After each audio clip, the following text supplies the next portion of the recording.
Magandang hapon po. Ipinagdiriwang po natin ngayon ang dakilang kapistahan ng kabanal-banalang katawan at dugo.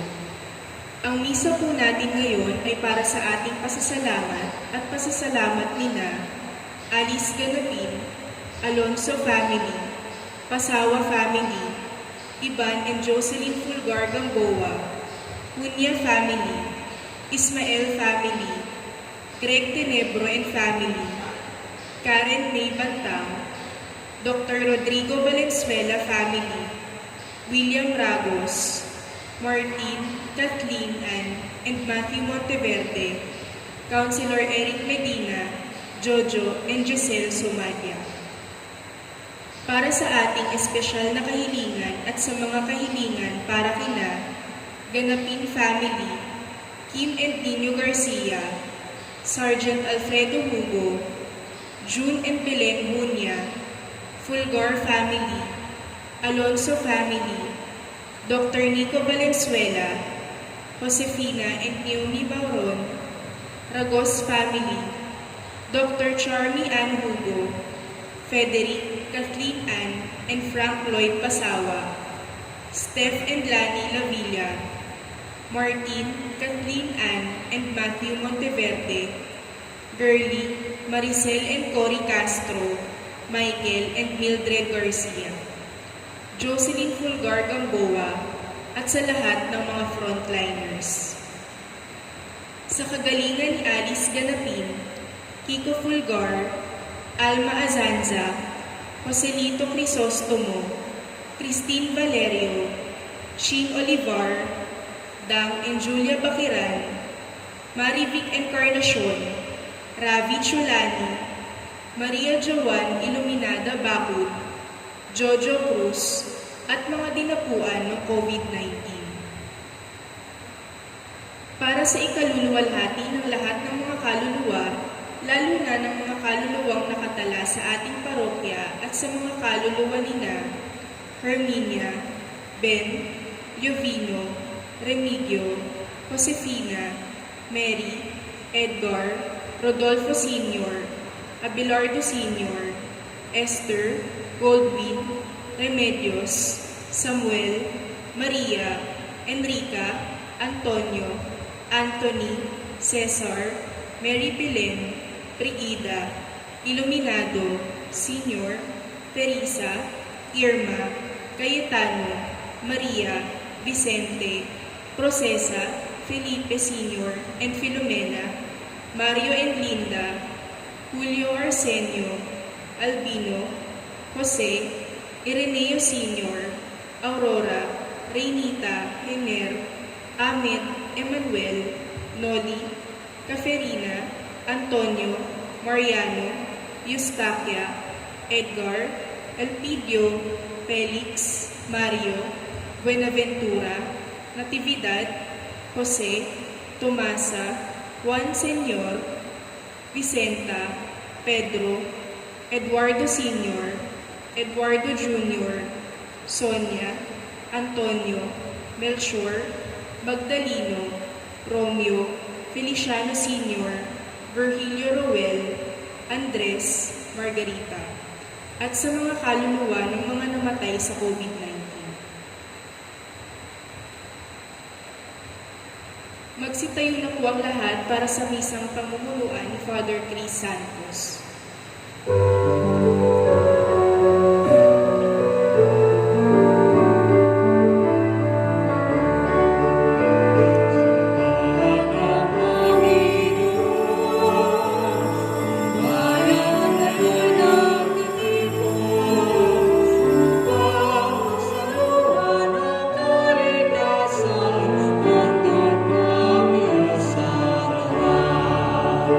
Sa panahon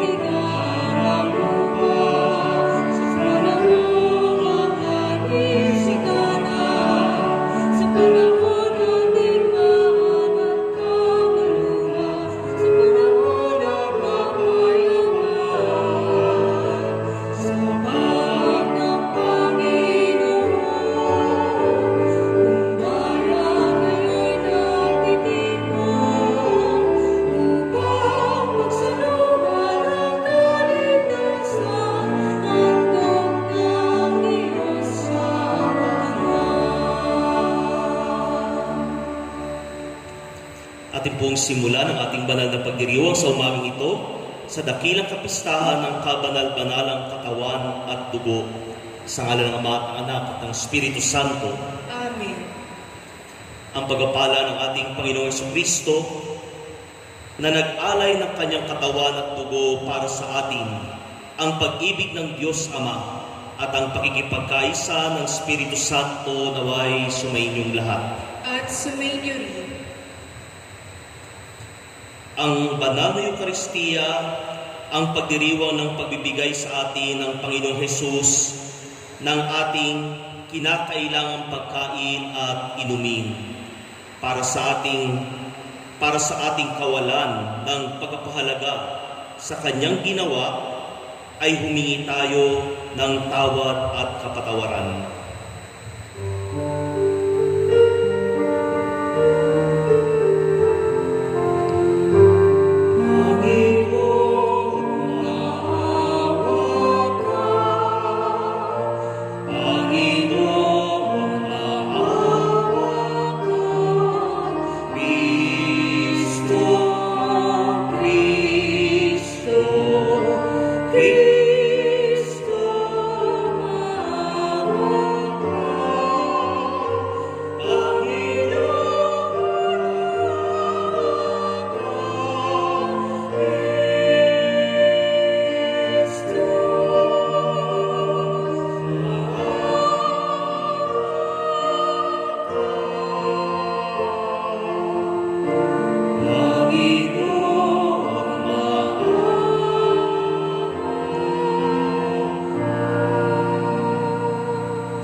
Kawa tayo ng makapangyarihang Diyos.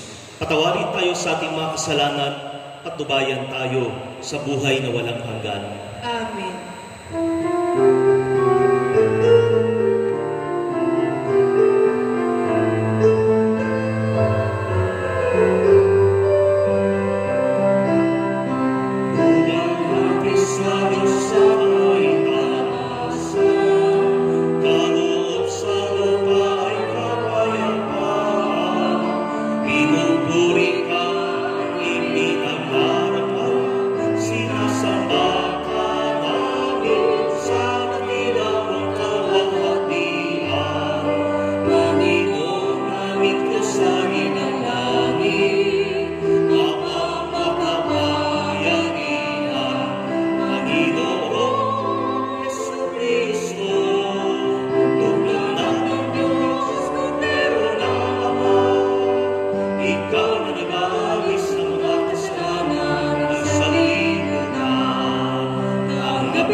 Manalangin tayo. Diyos na totoo at tao namang totoo, Panginoon naming Jesucristo, ang huling hapunan ay inilagak mo para kami ay magkasalo-salo sa alaala ng iyong pagpapakasakit ukol sa mga tao. Ipagkaloob mo ang aming kahilingang ang iyong katawan at dugo ay aming idangal sa pagdiriwang upang ang dulot mong kaligtasan ay lubos naming mapakinabangan. Kasama ng Espiritu Santo magpas sa walang hanggan. Amen.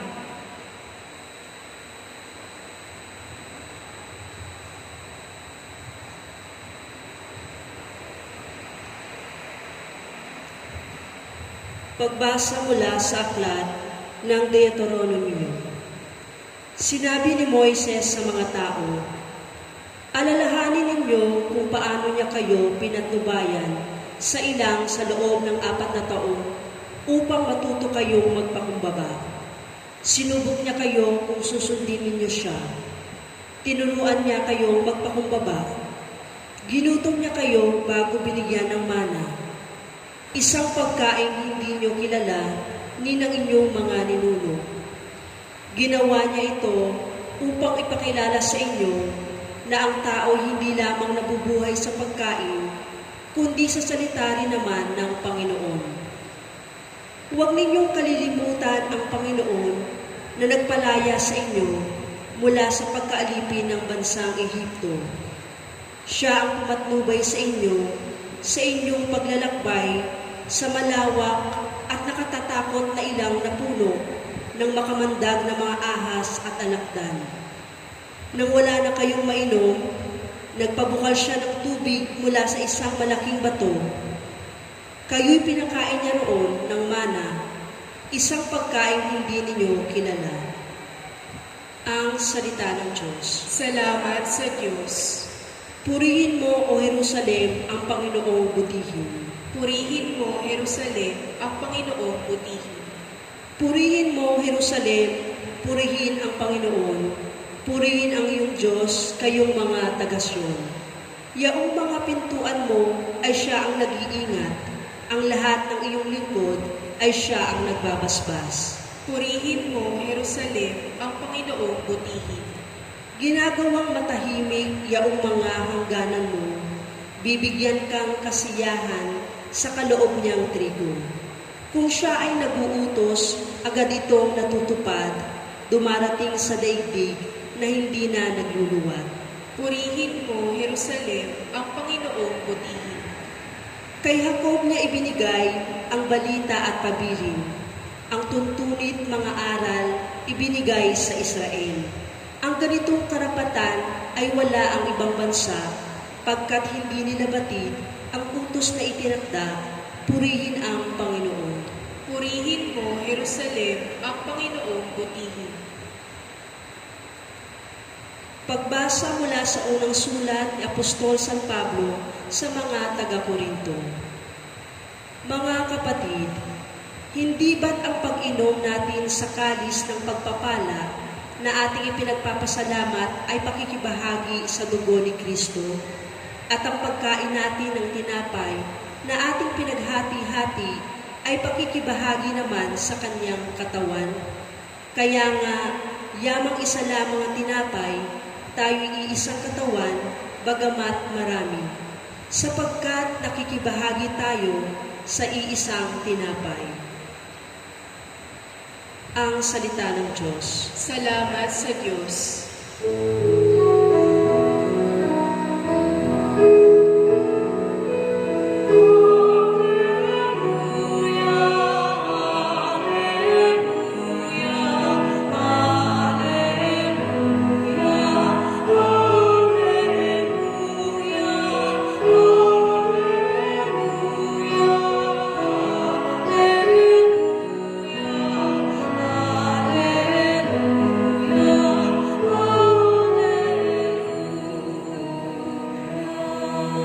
Pagkaing dulot ay buhay, si Jesus na po mahal, buhay natin siya kailanman.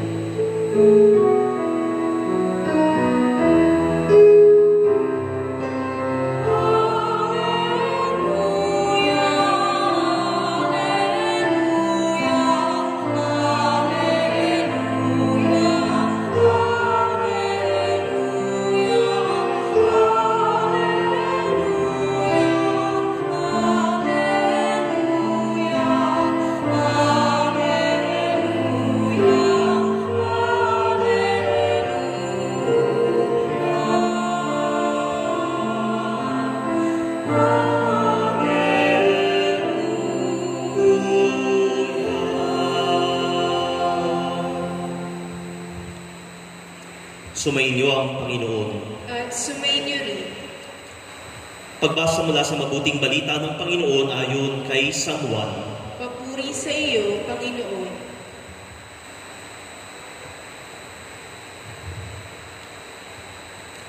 Noong panahong iyon, sinabi ni Jesus sa mga tao, "Ako ang pagkaing nagbibigay buhay na bumaba mula sa langit.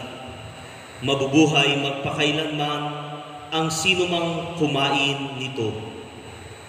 At ang pagkain ibibigay ko sa ikabubuhay ng sanlibutan ay ang aking laman. Dahil dito, nagtalo-talo ang mga Hudyo. Paano maibibigay sa atin ng taong ito ang kanyang laman upang kanin natin? Tanong nila. Kaya sinabi ni Jesus, tandaan ninyo, maliban kanin ninyo ang laman ng anak ng tao at inumin ang kanyang dugo, hindi kayo magkakaroon ng buhay. Ang kumain ng aking laman at uminom ng aking dugo ay may buhay na walang hanggan. At muli ko siyang bubuhayin sa huling araw. Sapagkat ang aking laman ay tunay na pagkain, ang aking dugo ay tunay na inumin. Ang kumain ng aking laman at uminom ng aking dugo ay mananahan sa akin at ako sa kanya. Buhay ang amang nagsugo sa akin at ako'y nabubuhay dahil sa kanya. Gayon din naman, ang sino mang kumain sa akin ay mabubuhay dahil sa akin. Ito ang pagkain bumaba mula sa langit. Ang kumakain nito'y mabubuhay magpakailanman. Hindi ito tulad ng kinain ng inyong mga magulang sa ilang. Namatay sila, bagamat kumain niyon. Mga minamahal na kapatid, ang mabuting ebanghelyo ng ating kaligtasan. Pinupuri ka namin, Panginoong Hesukristo. Isang magandang umaga po sa ating lahat. Good morning. Good morning sa ating mga 10 parishioners na pinapayagan na pwedeng magsimba every mass gathering, religious gathering na recommended ng ating interagency task force. Ang ating selebrasyon para sa araw na ito ay ito na yung huling-huling selebrasyon natin ng sunod-sunod na mga kapistahan. Kung mapapansin po ninyo, kung magre-review tayo ng ating liturgical calendar, we have the season of Easter, muling pagkabuhay. Ito'y tatakbo ng 6 na linggo. Ito'y isa sa mahalagang selebrasyon, kaya sinasariwa natin ng 6 na linggo ang panahon ng muling pagkabuhay, ang Pasko ng muling pagkabuhay, Easter. Then, after the 6th Sunday of Easter, we have the 4 different feasts that is, sabi natin, natatangi, nagbibigay sa atin ng tunay na identity bilang mga Katoliko sa pananampalataya. We celebrate the different feasts that points to our core of our faith as Catholic. Sabi natin, yung una ay yung tinatawag nating the Feast of the Ascension, ang ating pananampalataya na dahil nga ang Panginoon ay totoong Diyos, siya'y umakyat sa langit. There's a difference between ascension and assumption.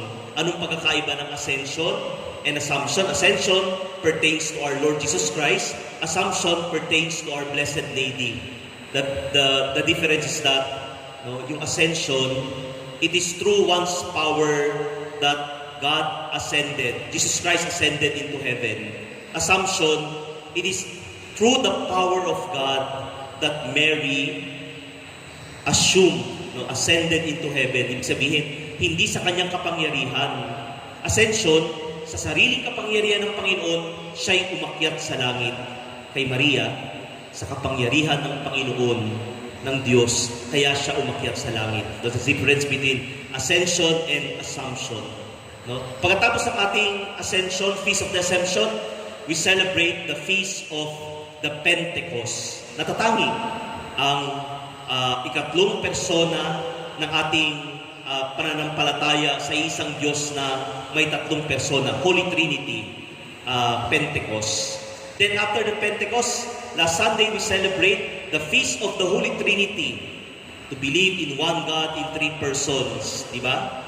Ito'y natatangi na pananampalataya na makikita lamang sa pananampalatayang Katoliko.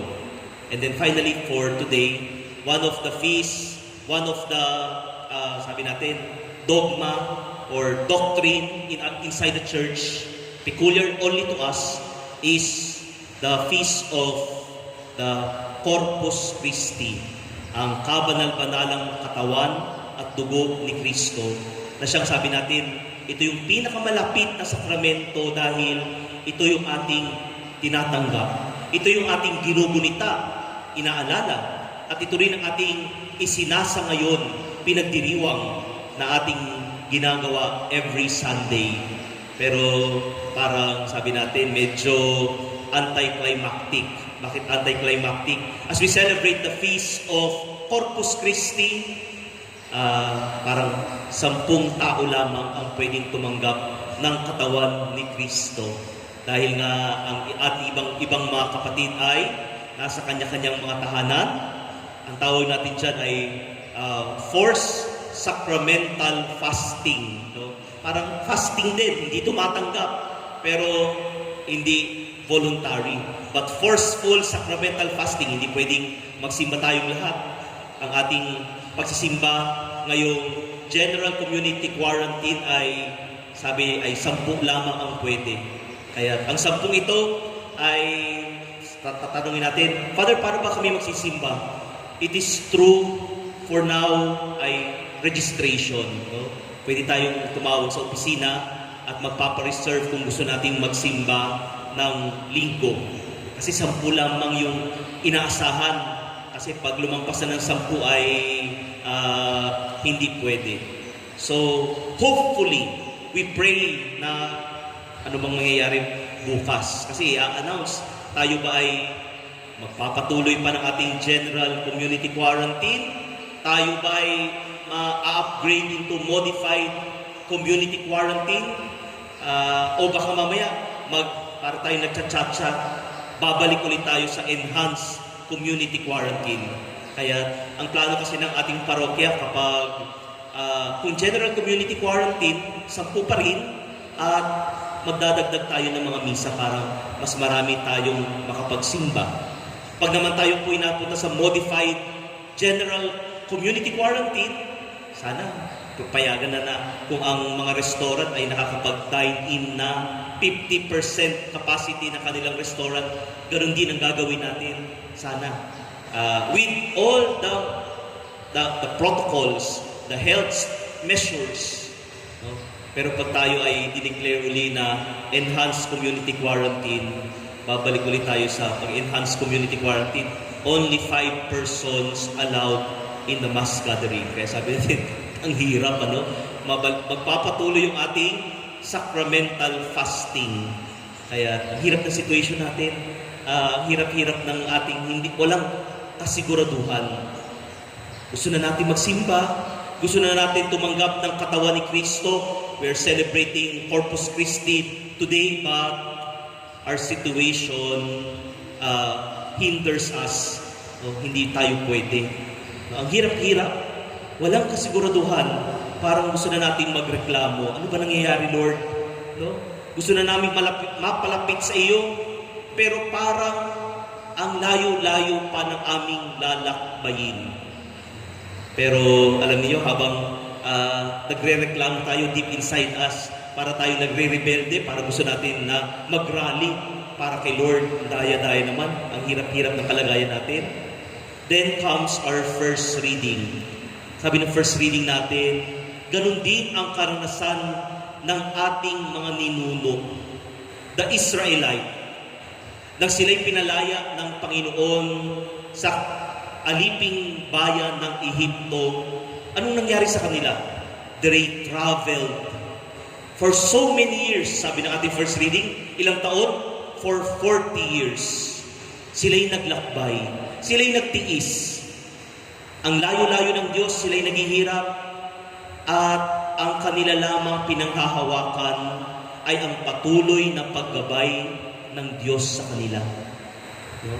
Kaya nagre-reklamo yung ibang Israelita, sabi, inalis mo ba kami sa Ehipto para mamatay kami ng gutom sa gitna ng disyerto? But the Lord did not leave them wandering aimlessly. Ginagabayan sila sa pamamagitan ng instrumento ni Moises. Binubusog sila kapag sila'y nagugutom sa pamamagitan ng manna from heaven. Kapag sila'y nauuhaw, gumagawa ng himala ang Panginoon upang sila'y mapainom. Parang sinasabi, ganun din yung nararanasan ng ating mga ninuno, ang nararanasan natin. Kaya nga, kung paano ang kwento ng ating mga ninuno, ganun din ang ating inaasam. Ang katapusan ng kanilang kwento, the promised land, the promise of the Lord fulfilled to them. There is the end of the journey. At ganun din tayo. Inaasahan natin, hindi tayo susuko, magpapaalab pa rin ng puso natin ang karanasan ng ating mga ninuno. At sabi natin, tayo rin naghihirap. Tayo rin nagtatanong. Tayo rin minsan ay nawawalan na ng pag-asa. Pero sabi sa atin ng kwento at inspirasyon ng first reading natin, dahil katulad ng mga Israelita, sila ang piniling bayan ng Diyos. At katulad natin, tayo, pinagdiriwang natin ngayon ang Corpus Christi, we consider our church the body of Christ. Ang tawag natin dyan ay the mystical body of Christ. Dahil ito ay itinatag ng Diyos, ang simbahan natin bilang kanyang katawan ay kanyang tinatag, hindi niya tayo pababayaan na manamlay, masawi, magdusa ng todo-todo, kundi patuloy niya tayong gagabayan. Ang assurance natin, dahil tayo ang katawan ni Kristo. Magkakahiwalay, hindi man tayo sama-sama physically, but our faith to the Lord binds us together as one body of Christ, the mystical body of Christ.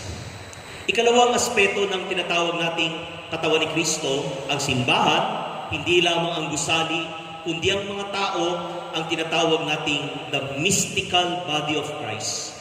Pero meron pa isang katawan na talagang sentro ng ating pagdiriwang ngayon. No? Ang tinatawag natin the body of Christ, the body and blood of Christ that we receive sacramentally. Yung tinatanggap nating katawan at dugo ni Kristo.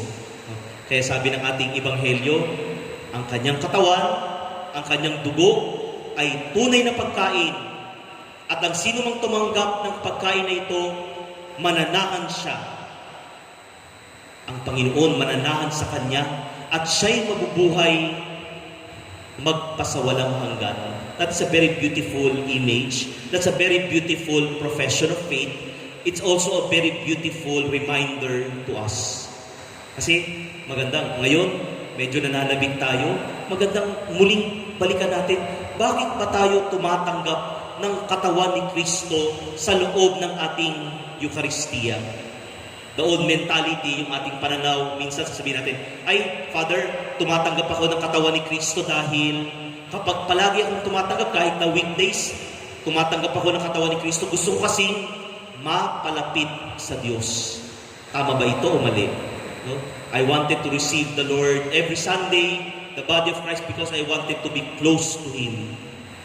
Pero sabi natin, lagi naman malapit sa atin ang Diyos eh. Kahit saan ka man naroroon, ang Diyos ay palaging malapit sa atin. Diba? O kaya sasabihin ng iba, ay, gusto kong tumanggap ng Eucharistia, ng komunyon, ng katawan ni Kristo dahil kapag palagi akong tumatanggap ng katawan ni Kristo, dinadalaw niya ang aking pagkatao. At dahil malapit ako kay Kristo sa pagtanggap ng kanyang banal na komunyon, ay ibig sabihin mas malapit ako sa Diyos. Pwede akong humingi ng maraming bagay at ito ay kanyang susundin dahil malapit nga eh. There's a certain proximity of closeness. Laging tumatanggap ng katawan ni Kristo, kaya anuman ang aking hingin ay ibibigay ng Diyos. Pag ganyan ang ating pananaw tungkol sa Eucharistia, baka dapat natin palalimin pa. Sabi natin, hindi valid dahil the Lord always is close to us. No? Hindi lang kailangan ng komunyon para tayo ay maging malapit sa Diyos.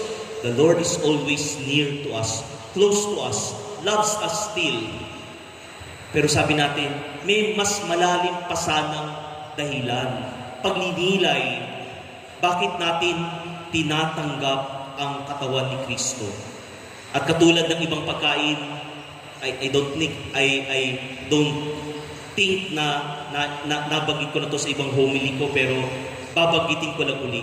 No, yung analogy ng katulad ng kinakain natin sa ating breakfast, lunch at dinner, pag tayo ay kumakain, ang kinakain natin ay nagiging parte ng ating sistema through digestive system. Kumain ka ng tuyo kaninang umaga, nabili nyo sa aming market ng parokya. So yung tuyo natin na kinain, pag binuksan natin yung ating tiyan, wala na yung tuyo, di ba? Through digestive process, the tuyo, the sinangag, the adobo that we ate this breakfast is no longer there, but becomes part of the system. It becomes the nutrients of our body. It becomes part of us. But not the same with the spiritual food that we take into through the body of Christ.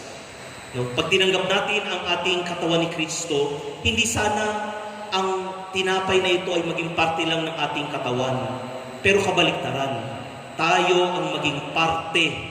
We become part of that body of Christ. We become part of that existence of Christ in us. Hindi nawawala yung tinapay na tinanggap natin. Tayo yung nawawala. At nagiging katulad tayo ni Jesus. Yan ang pinakamagandang pamamaraan ng pagninilay tungkol sa katawan ni Kristo na ating tinatanggap. Sabi natin, communion is the body of Christ, which means to accept the identity of Christ in ourselves. Let the life of Jesus continue in us. Yan ang pinakamagandang pamamaraan ng pagtingin sa banal na sakramento ng katawan at dugo ni Kristo. Sa pagtanggap natin ng katawan ni Kristo, tayo ay nagiging parte ng misyon ni Jesus. Tayo ay nagiging parte ng katawan ni Jesus. Tayo ay nagiging parte ng buhay mismo ni Jesus. Hindi lang tungkol sa paghingi, hindi lang tungkol sa feeling good, feeling close to the Lord, but comes with the acceptance is the challenge and responsibility of being body of Christ. Ang maging katawan ni Kristo ay isabuhay mismo ang buhay ni Kristo. Kaya sabi sa atin, no, yan ang magandang pagtingin natin. Hindi ang Eucharistia hindi lang para bang gamot. No? Ngayon, nananalangin tayo ng gamot, di ba? No vaccine, no schooling. No vaccine, no work. No vaccine, no normal life. No? Ang Eucharistia ay hindi katulad ng isang medicine na pag tinanggap natin, everything will be all right. Hindi siya immediate ang effect. Kaya nga sabi natin, di ba? We transform ourselves into the identity of the life of Christ. And transformation is never an easy process. It's never para bang mabilisan, immediate. It takes a process. Di ba po? Kaya sabi sa atin, ganun din ang proseso na itinuturo sa atin ng pagtanggap ng katawan ni Kristo. No? Katulad ng ating sariling katawan, no? Yung katawan natin, yung ating mismong physical body. Kung gusto natin na sumeksi, kung gusto natin lumiit ang ating katawan dahil nababad na tayo sa ating quarantine at ang mga tao parang hinipan ng hangin habang naka-quarantine, lumubo lahat. No? Pero pag gusto nating pagandahin muli, balik alindog ang katawan natin, anong ginagawa natin? No? There is no easy process. Kasi ang gagawin na iba, ay makabili nga ng hanap ng slimming pills. Yung mga talagang iniinom, pas papayat na, magically papayat. There's no such thing as physical, magic pill, slimming pills. No? O kaya naman, ang gagawin ng iba, talagang todo diet. No? Hindi kumakain ng tanghalian, hindi kumakain ng hapunan, talagang para sumeksi. No? Pero mamaya-maya, pag nakakita ka ng paborito mong pagkain at ulam, isang upuan mo yung 2 weeks mong pagdadayet, isang upuan lang, nagbalik agad. Ganoon naman eh. There's no easy way. But katulad ng physical body natin, di ba? It takes a change of lifestyle. No, sabi nga nila ay hindi ang ating pagpapaganda ng katawan ay 30% exercise, 70% is nutrition. Hindi lang diet, pero ano yung kinakain mo? Ano ba yung mga healthy kinakain mo that makes up the 100% transformation of a body? No, ibig sabihin, there must be a physical, lifestyle change in us. Kailangan healthy living. May exercise, merong tamang kinakain, at pagkatapos ng tamang pagkain ay tamang pagtulog, pahinga. Pero sabi natin, di ba, maraming sa mga ganitong ginagawa, ay, 2 weeks na akong ganitong aking ginagawang healthy lifestyle, pagtimbang ko sa aking sarili, wala naman nagbabago. Unti-unti may nababago. And that's the very reason of us invited to receive the body of Christ weekly. Laging tumanggap. Hindi lang ito isang beses every Easter magsisimba, everything will be all right. Everything will be good, I am transformed. Hindi. It is a process of changing us. Kaya nga pag yung sakramento ng Eucharistia ang tinatanggap natin, di ba po? Anong nangyayari sa proseso? The beginning of the Mass speaks about the Word of God. Listening. The Lord transforming us with His Word. We discover the life, the teaching, the very person of our Lord in the Word of God. Kaya tayo may first reading, merong salmo, may second reading, may gospel. The Lord is teaching us and we listen. And the second part of the Mass, of the Eucharist, is the receiving of the sacrament. No? Communion. Pag sinabing communion, ang aking buhay ay bubuksan ko para maging buhay ni Jesus dito sa mundo. I open myself and be in communion with the Lord so that His life will live in me and His life, teaching and mission will live in my life as my own mission. Kaya sabi sa atin, kapag patuloy tayong tumatanggap ng katawan ni Kristo, patuloy tayong nakikinig ng Kanyang salita, patuloy natin siyang binubuksan ng ating sarili upang ang buhay natin ay maging tulad ni Kristo. And then, the Lord lives in us eternally. Diba? Ang sino mang nabubuhay kasama in communion with Christ, who lives eternally with the Father, will also live eternally. So, tayo, kung mamumuhay tayo sa mundo, mamumuhay tayo ng sarili nating mga kapalasakan, mga bisyo, mga bagay na pinapahalagahan natin na mawawala, limited, walang kabuluhan, lumilipas, lilipas din ang buhay natin. Pero kung igugugol natin ang buhay natin sa mga bagay na makalangit, pang magpakailanman, katulad ni Kristo, siyang nabubuhay, tayo rin ay mabubuhay kasama niya. Those who have sacrificed themselves for the kingdom of God will live eternally with the Lord in heaven. Amen. Magsitayo tayong lahat at sabay-sabay nating sambitin ang ating pananampalataya. Sumasampalataya ako sa Diyos amang makapangyarihan sa lahat, na may gawa ng langit at lupa. Sumasampalataya ako kay Kristo, iisang anak ng Diyos, Panginoon nating lahat. Nagkatawang tao siya, lalaking Espiritu Santo, ipinanganak ni Santa Maria ang Birhen, pinagpakasakit ni Poncio Pilato, ipinako sa krus, namatay, inilibing, nanaog sa kinaroroonan ng mga yumao, nang may 3 araw na buhay na maguli, umakyat sa langit, naluklok sa kanan ng Diyos amang makapangyarihan sa lahat. Doon magmumulang paririto at hukom sa nabubuhay at nangamatay na tao.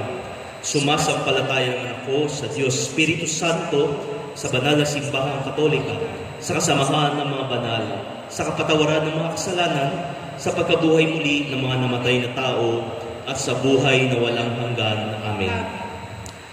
Pasalamatan natin ang Diyos sa handog ng Eukaristiya at hingin natin ang kanyang tulong upang mapasa atin ang dulot nitong buhay na walang hanggan. Ating sambitin, Amang tumutugon sa aming kagutuman, dinggin mo kami. Amang tumutugon sa aming kagutuman, dinggin mo kami. Para sa mga namumuno sa simbahan, upang sa pagdiriwang ng banal na Eukaristiya ay magbigkis nila ang lahat ng Kristiyano sa iisang bayan ng Diyos, manalangin tayo sa Panginoon. Amang tumutugon sa aming kagutuman, dinggin mo kami. Para sa mga namumuno sa ating bansa, lalo na sa panahong ito ng COVID-19 pandemic, upang mabigyan sila ng karunungan at kakayahang mapanatiling ligtas ang mga kababayan at matugunan ang kanilang mga pangangailangan sa buhay. Manalangin tayo sa Panginoon. Amang tumutugon sa aming kagutuman, dinggin mo kami. Para sa lahat ng mga gumagawa sa ating mga pagamutan at nagsisikap na sukuin ang pagkalat ng COVID-19 pandemic, upang sila ay manatiling ligtas at pagpalain ng Diyos para sa kanilang kabayanihan. Manalangin tayo sa Panginoon. Amang tumutugon sa aming kagutuman, dinggin mo kami. Para sa mga taong dinapuan ng COVID-19 virus, upang sila ay lumakas ang pag-asa sa Diyos, gumaling sa kanilang sakit, at makabalik sa paglilingkod sa kanilang mag-anak, sa simbahan at sa bayan. Manalangin tayo sa Panginoon. Amang tumutugon sa aming kagutuman, dinggin mo kami. Para sa ating lahat na nagkatipon sa pagdiriwang na ito, upang sa ating pagdadamayan sa panahong ito ng kagipitan, ay mapalakas tayo ng banal na Eukaristiya at mahilom ang sakit na itong nagpapahirap sa ating mga kababayan. Manalangin tayo sa Panginoon. Amang tumutugon sa aming kagutuman, dinggin mo kami. Tahimik nating ipanalangin ang ating mga sariling kahilingan. Manalangin tayo. Amang tumutugon sa aming kagutuman, dinggin mo kami. Ama naming nagtalagang magdanas ng hirap ang iyong anak at maging tandaan nito ang banal na Eukaristiya, isugo mo sa amin ang Espiritu Santo upang mapuspos kami ng buhay na ipinapangako sa pagtanggap sa katawan at dugo ng iyong anak na si Jesucristo ang aming Panginoon. Amen.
Manalangin po kayo mga kapatid upang ating paghahain ng alak at tinapay, ang ating panalangin at buhay, laan para sa Diyos, ay kalugdan-nawa ng Diyos amang makapangyarihan sa lahat.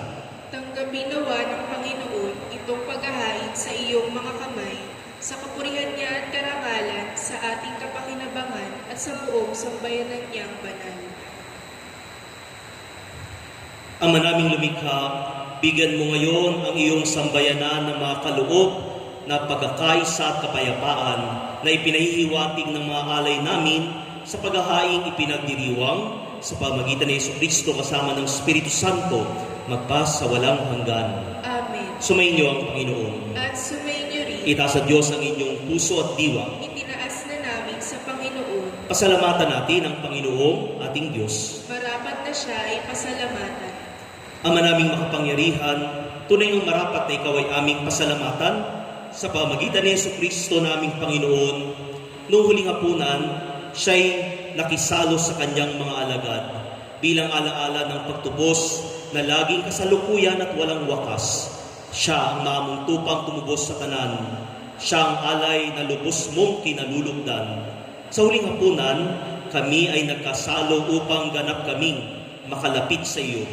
Sa pagkakaisa ng lahat ng tao na pawang nananalig sa dakilang pag-ibig mo. Sa pagsalong ito, kami ay iyong nililingap upang sa iyong anak kami ay makatulad. Kaya kaysa ng mga anghel na nagsisiawit ang papuri sa iyo nang walang humpay sa kalangitan, kami ay nagbubunyi sa iyong kadakilaan.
Ama naming banal, ikaw ang bukal ng tanang kabanalan.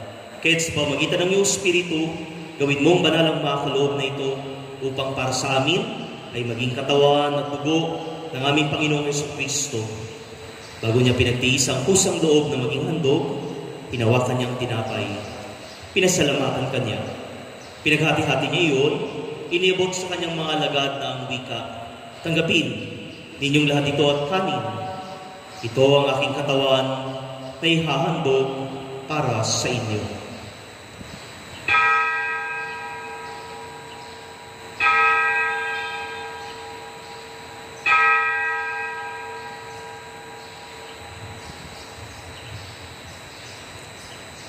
At ganyan naman, matapos ang hapunan, hinawakan niyang kalis.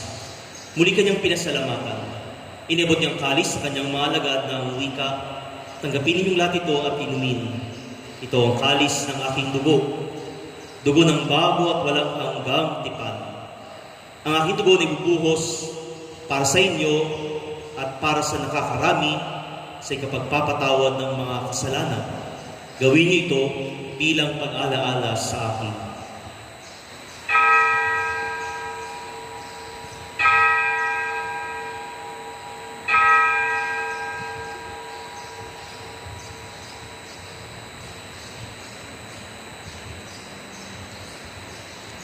Ang misteryo ng ating pananampalataya.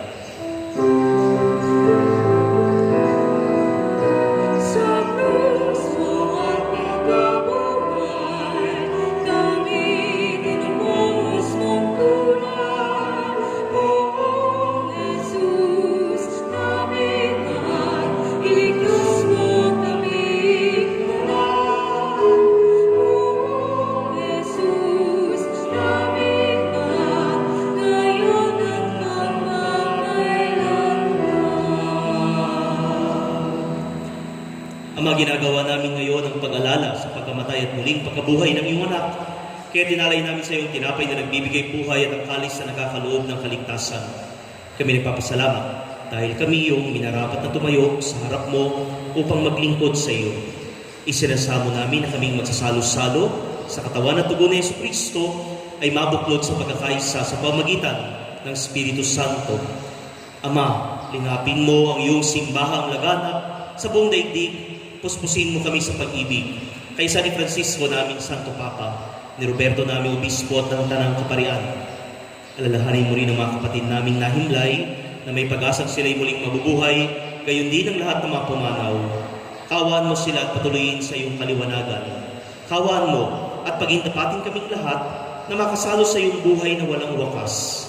Kaysa ni Maria, Birheng Ina ng Diyos, kaysa ng mga apostol at lahat ng mga banal, San Isidro Labrador na namuhay dito sa daigdig ng kalugod-lugod sa iyo.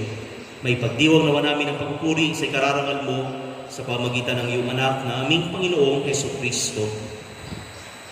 Sa pamagitan ni Kristo, kasama niya at sa Kanya, ang lahat ng parangal at papuri ay sa iyo, Diyos amang makapangyarihan, kasama ng Espiritu Santo, magpa sa walang hanggan.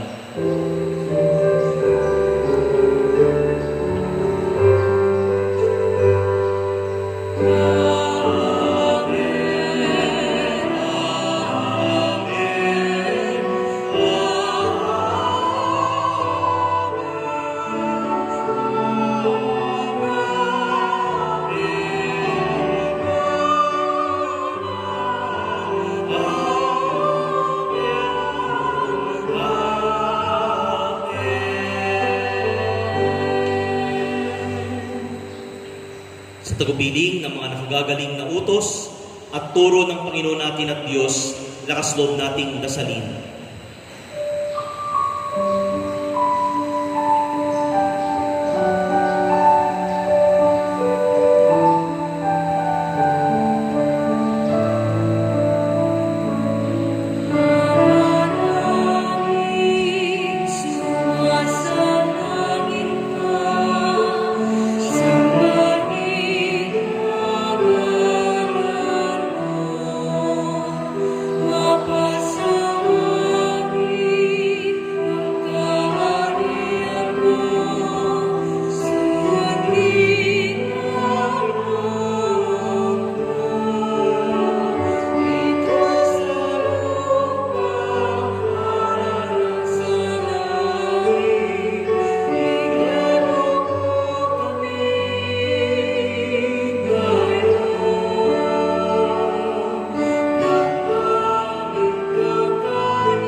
Hiniling po namin kami iadya sa lahat ng masama, pagkalooban ng kapayapaan araw-araw.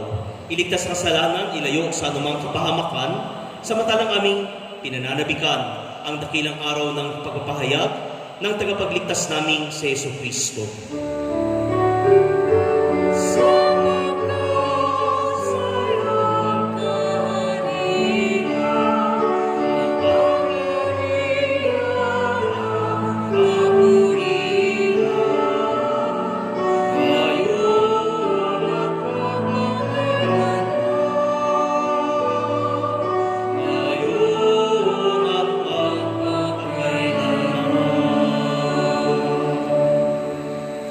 Panginoon Kristo, sinabi mo sa iyong mga apostol, kapayapaan ang iniiwan ko sa inyo, ang aking kapayapaan ang ibinibigay ko sa inyo.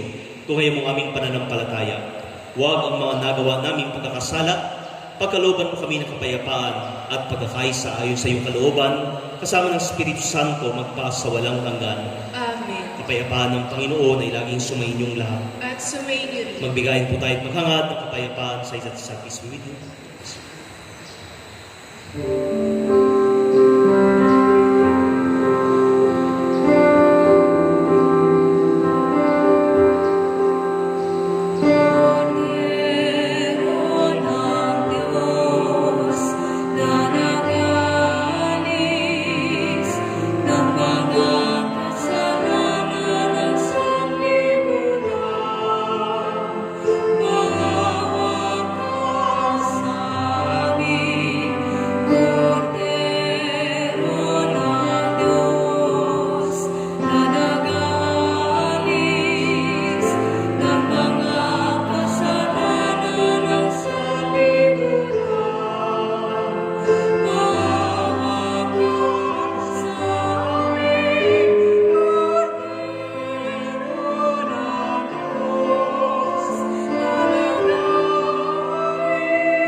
Naririto ang kordero ng Diyos na nag-alis sa mga kasalanan ng sanlibutan.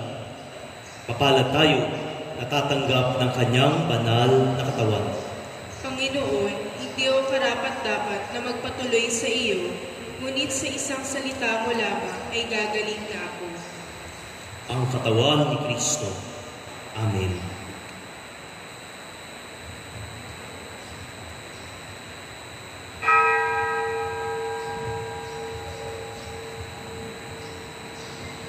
Act of Spiritual Communion. Aming Jesus, nananalig kaming ikaw ay nananahan sa pinakabanal na sakramento. Mahal ka namin ng higit sa lahat ng bagay at nais naming tanggapin ka sa aming kaluluwa. Subalit sa sandaling ito, ikaw ay hindi namin matatanggap sa banal na komunyon. Naway tanggapin ka namin ng spiritual sa aming pagnanais na ito at pumasok ka sa aming mga puso. Niyayakap ka namin na parang naririto ka sa amin at pinagkakaisa namin ang aming sarili sa iyo. Huwag mong hayaan kami ay mawalay sa iyo. Amen.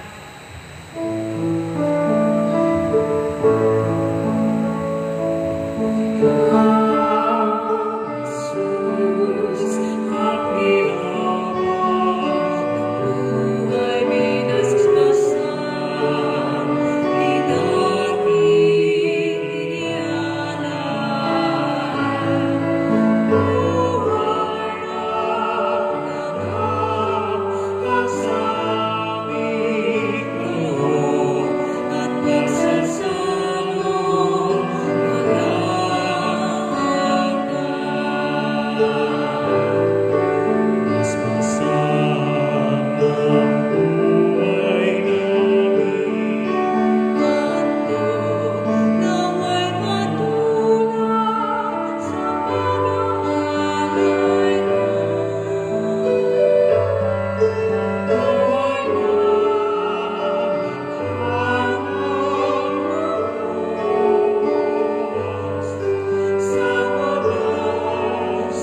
Oratio Imperata.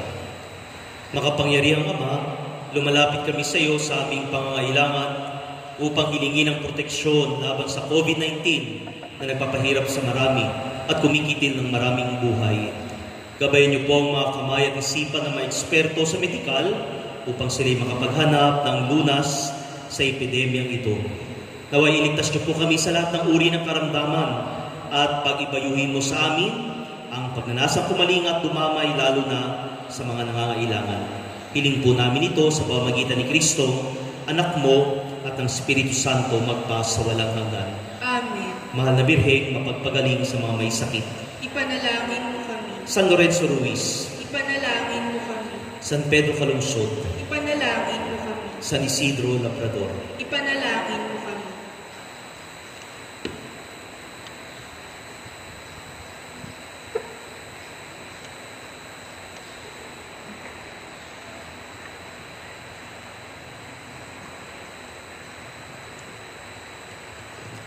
Ilang mga paalala lang po. Please continue being posted and updated sa ating mga schedules ng ating misa, sa ating FB page ng ating parokya, San Isidro Labrador Filan. Dito po ninyo makikita yung ating mga misa at gayon din ang mga announcement natin sa mga susunod pang mga araw. Kaya medyo hindi pa tayo kasigurado, pabago-bago. Kaya ngayon ay bukas ay malalaman natin kung ano yung ating mga susunod na mga hakbangin at programa sa mga susunod pang mga linggo. Gayon din pa man po, ang ating pong parokya ay naglunsad ng tinatawag po natin na market in our parish. Ang ating pong Social Action Ministry ay nagbebenta po ng ating gulay na murang-mura compared sa ating mga palengke. Maaari po kayong umorder. Pre-order po ito sa ating page. Meron pong link. O-order po kayo. At makakatanggap po kayo ng message kung kailan nyo po pipick upin na lang po dito sa ating parish office ang inyong mga in-order na mga gulay. Kaya sabi natin, change of lifestyle, kailangan tayo maging healthy, kailangan i-boost ang ating immunity para sa ating COVID. Baka gusto nyo bumili ng mga gulay na fresh.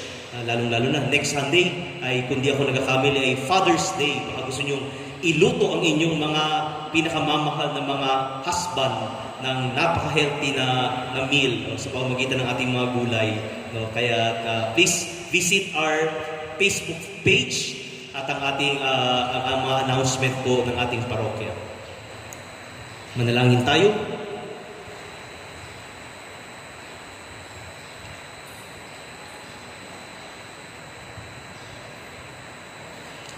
Panginoong Kristo, hinihiling namin kami gawin mong makasalo ng lubusan sa bunga ng banal na pakikinabang sa iyong buhay na idinudulot sa piging ng paghahain ng iyong katawan at dugong banal kasama ng Espiritu Santo magpas sa walang hanggan. Amen. Sumainyo ang Panginoon. At sumainyo rin. Magsiyuko kayo habang iginagawad ang pagbabasbas. Panginoon, idinatag mo ang Eukaristiya para makaisa mo ang lahat ng sumasampalataya sa iyo. Huwag mong tulutang kami ay mawalay sa iyo.